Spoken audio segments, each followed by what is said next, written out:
dia a todos e que a graça e a paz do Senhor estejam sobre todos. Hoje eu quero meditar com vocês sobre a oração e os atributos de Deus. Queridos, os atributos de Deus constituem o fundamento da nossa fé enquanto oramos. Uma vez que os atributos de Deus revelam seu caráter e a sua vontade para a nossa vida. A quem oramos, irmãos? Nós oramos a um Deus eterno, a um Deus onipresente,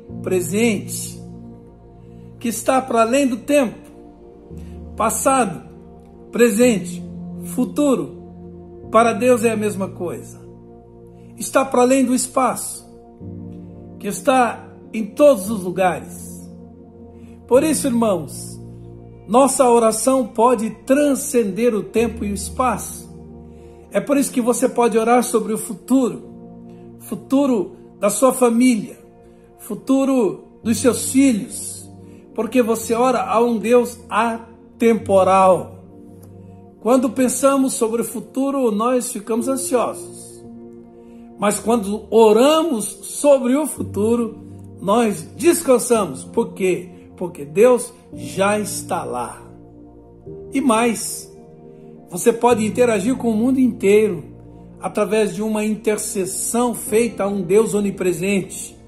A oração é uma arma poderosa, irmãos, disponibilizada por Deus, que nos permite visitar diferentes lugares das partes mais longínquas do mundo através da intercessão. Sejam parentes, amigos, missionários, igrejas, necessitados que estejam onde estiver, serão alvos da nossa intercessão. Assim como Deus tratou Ló via Abraão, o intercessor, Deus pode fazer com os nossos queridos. Em segundo lugar, nós oramos a um Deus justo. Sabe a diferença entre quem ora a um Deus e quem invoca entidades malignas para alcançar benefícios ou retalhar pessoas, como de costume acontece? É o caráter de Deus e o caráter dessas entidades malignas.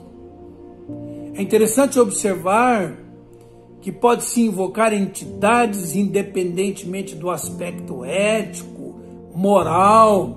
É por isso que a entidade concebe fazer mal a uma pessoa para ajudar outra. Já ouviu isso alguma vez? Mas com Deus, irmãos, isso é impossível por causa da sua justiça. Quando um pedido é feito a Ele, é preciso que seja justo, correto, honesto, porque o compromisso com Deus é com a verdade, é com o amor, é com a justiça, e Deus jamais aceitaria prejudicar uma pessoa para abençoar você. Deus é Deus, porque para abençoar uma pessoa, Ele não precisa prejudicar ninguém. Por exemplo, Ele pode promover alguém lá no seu trabalho, que está num lugar que você almeja, e fazer vagar esse lugar para abençoar você. Então Ele abençoa a ambos. Percebe a diferença? Portanto, não se iluda com o fato de que Deus pode abençoar sua maldade, ungir a sua perversidade manifestas em oração. Não se engane. Não faz sentido orar por uma causa injusta, para o livramento das consequências de uma mentira, por exemplo, para obter vantagens num negócio ilícito, ou por uma paixão proibida, porque Deus é justo.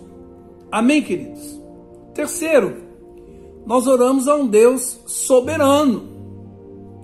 Jesus ensinou seus discípulos a orarem: venha o teu reino, seja feita a tua vontade.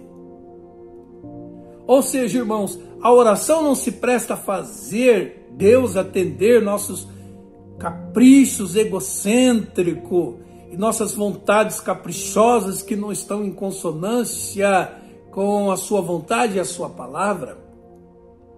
Nossa oração precisa estar em linha com a soberania de Deus, com a vontade de Deus, com a palavra de Deus. E nesse sentido, o centro da oração, em última análise, não é o homem, mas Deus, é o seu reino, a sua vontade.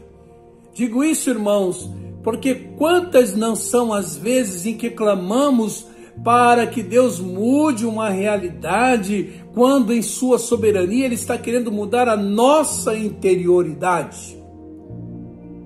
Veja o que diz João, 1 João capítulo 5, verso 14. Esta é a confiança que temos ao nos aproximarmos de Deus. Se pedirmos alguma coisa de acordo com a vontade de Deus, Ele nos ouvirá. Você compreendeu? Ou seja, a vontade de Deus não é um amontoado de caprichos de Deus, é expressão do caráter de Deus. A vontade de Deus é boa, é agradável, é perfeita e visa o melhor na sua vida.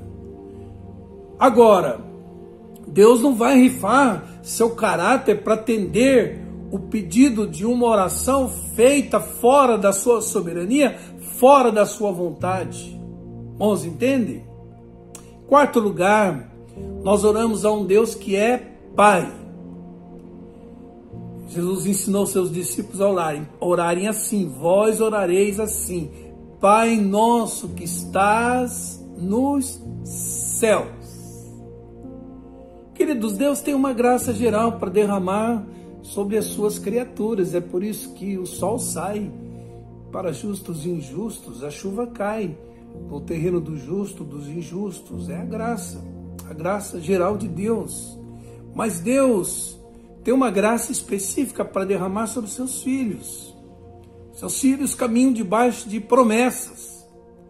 E Jesus, o Salvador, é o sim e o amém para todas as promessas de Deus, como diz a palavra.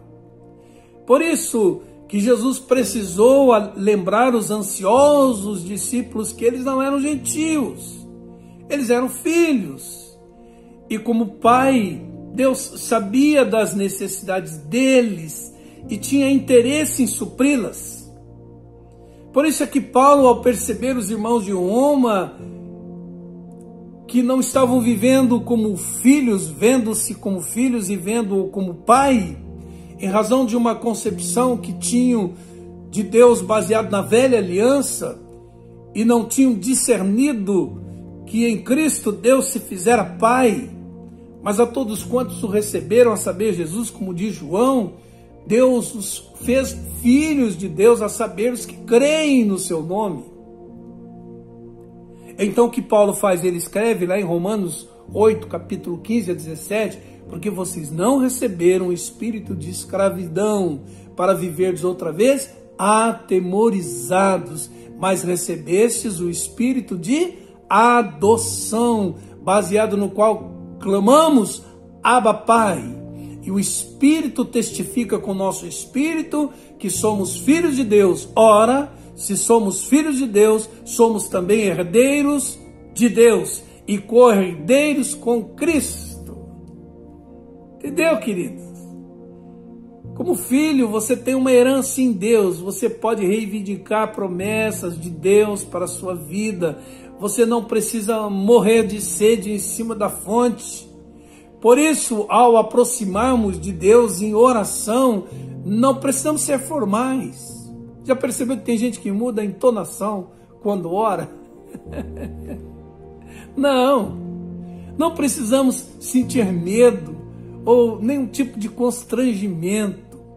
Podemos falar com Deus como um filho fala ao Pai, com espontaneidade, com liberdade, com expectativa de filhos que dependem desse Pai amoroso, com direito a desfrutar de tudo quanto Ele possui. Nós oramos também, queridos, a um Deus santo. Por isso, Jesus ensinou seus discípulos a orar assim: santificado seja o seu nome. Por que, irmãos? Porque o pecado encoberto constitui um grande impedimento para que Deus nos ouça. Sabe quando você tem aquela sensação de que a sua oração não está passando do teto? Em momentos assim é sábio perguntar se você não está orando com o pecado encoberto. Essa é a hora de parar e pedir que Deus sonde o seu coração e revele se há caminho mau. E de posse dessa revelação, você confessa o seu pecado, recebe o perdão de Deus, restabelecendo assim sua comunhão com Deus. Porque a Bíblia diz que Deus não despreza um coração contrito e quebrantado em sua presença. Amém, queridos? É um Deus assim que você ora. Senhor, em nome de Jesus, a tua palavra diz que não sabemos orar como convém, mas ela diz que o Espírito Santo intercede por nós junto a ti com gemidos inexprimíveis. Que nossas orações estejam em perfeita consonância com seus atributos e contem sempre com a intercessão empática do Espírito Santo, em nome de Jesus. Deus abençoe a todos, em nome de Jesus.